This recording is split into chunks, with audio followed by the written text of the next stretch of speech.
after Alan. Alan's going to come on first, then we're going to go to Nick Austin, do some weather. We got some other stuff, a lot of great information and headlines, but we're going to bring on Alan. We're going to do it a little different today, right? Let's do it. Alan, thank you for joining us on this Tuesday morning.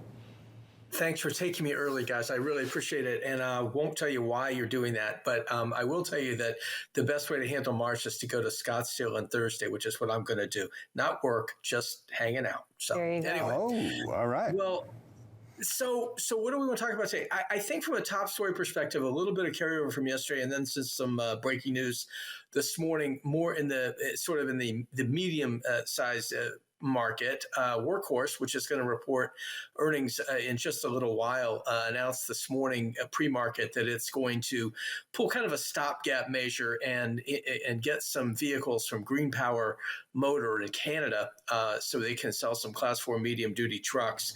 This is important because Workhorse is basically, maybe it's too strong to say dead in the water, but it's definitely not doing well right now because they're remaking everything they started. This is a company that, quite honestly, has had a lot of problems. It stumbled really out of the gate in 2007 before it was ever called Workhorse, and it's never really gained its traction.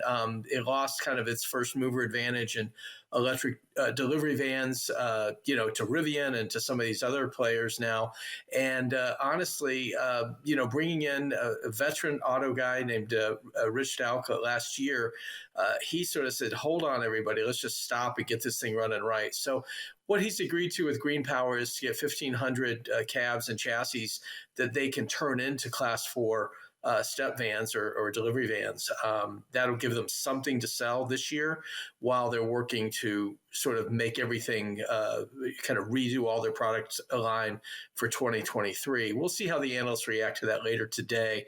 But Workhorse itself, which was in the competition, for the Postal Service contract, $6 billion contract, didn't get it. Right. Obviously, it became a meme stock about a year ago, ran up as high as, $40, I think, a little higher than that. Today, it's about $3. So, another one of those sort of, wow, what a bad story, for electric company. But Alan, so explain, how does something like this happen? If they're getting the cabs and the chassis, et cetera, to then turn into their electrified vehicles to sell, right? I mean, am I right in kind of taking this next leap that, okay, the issue was in the cabs and the chassis that they couldn't get together? Is that? No, so what is the issue there? Quite honestly.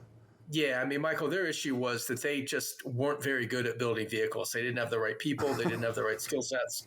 And consequently, what they did last year was that they only sold about 41 vans last year, but they recalled all of them and said, we just don't think these things are meeting safety standards. And, Workhorse also has all kinds of other problems. The name Steve Burns, which I'll stay with on this call a little longer, was their CEO until about February of 2019. He went on to start Lordstown Motors, which is kind of the bracket story to this today.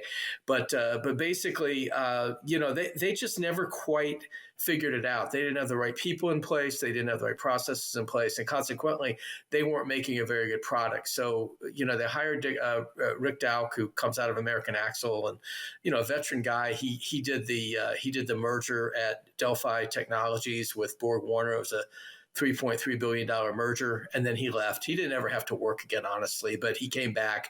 And, initially my thought was he was just kind of cleaning the place up to sell what they could in terms of, intellectual property. But he really does seem to have a serious idea of how to remake this place. It's just going to take time. And so what you've got to do in the meantime is find something you can sell. So they bring in basically the guts of the vehicle, and they put their own electrification system in it, and then sell them. So they're not going to make a lot of money doing this, but what they do get the opportunity to do is stay relevant in a period where they might just be forgotten and completely passed over. Why not pivot? Why not pivot and just do the electrification? Well, I think at this point, they've got with a decent electric system. I think they do actually have some IP there that's worthwhile. Yeah. And these vans, are used in a lot of other sort of similar purposes.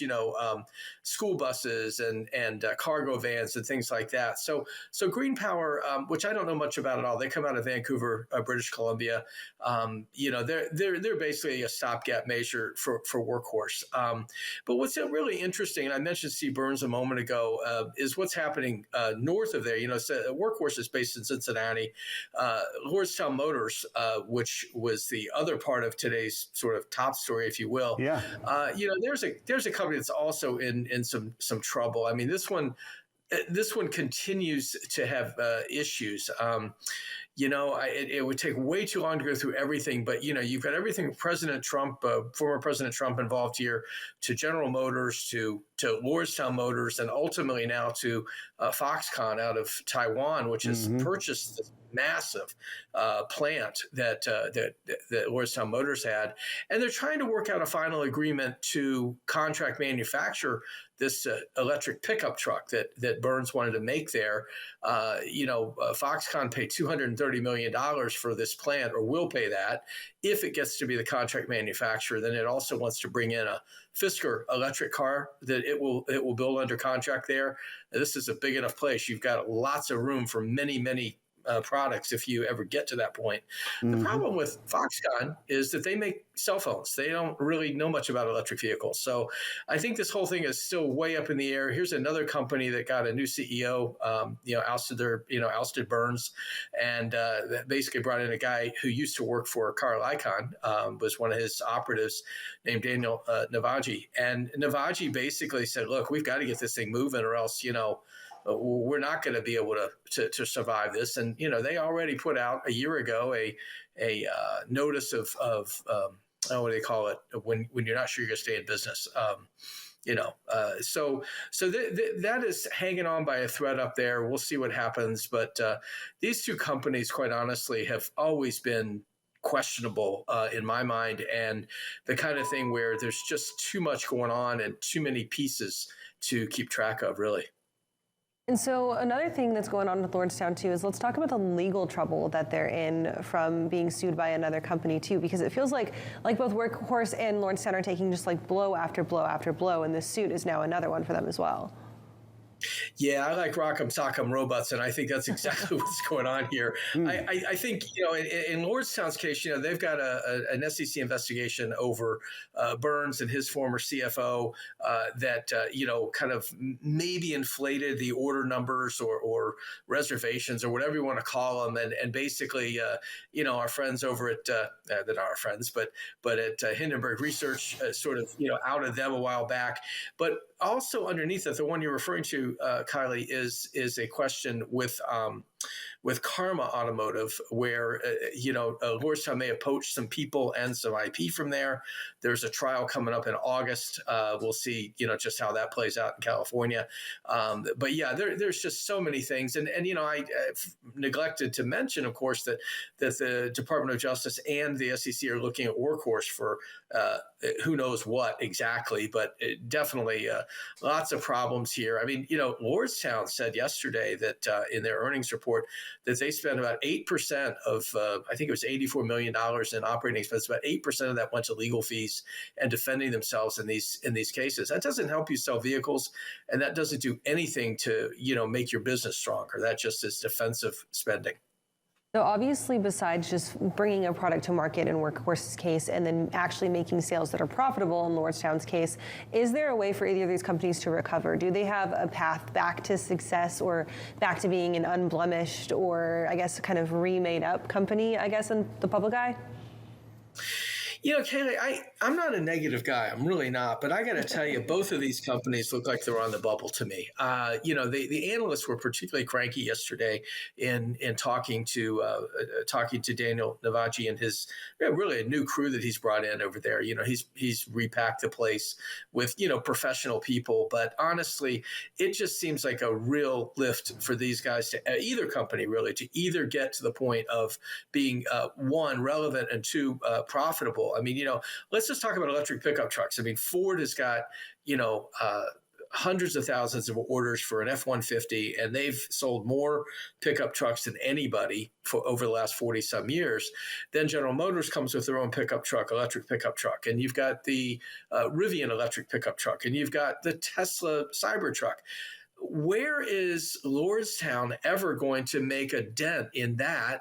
These are people that know how to make trucks. arguably, Lordstown really doesn't. I mean, now your contract manufacturer makes cell phones. So I guess I'm skeptical at a minimum of them. Now, Workhorse, I mean, would you bet against a guy like Rick Dowk? I probably would not want to. I knew his father when he ran American Axle. He started American Axle back in the 90s. He took over some axle plants from General Motors and made a going concern out of that place. That was the term I was looking for, by the way, before, going concern, because that's what Lordstown says they're not going to be, or maybe it won't be. But really, I feel like, Workhorse, maybe they squeak through, but it's really hard to see how they become more than a niche player in this sport. And is there enough room for everybody to play here? I mean, especially if, some of these other guys, get there first and I mean, you've got General Motors also in the electric van space with BrightDrop, a new subsidiary there.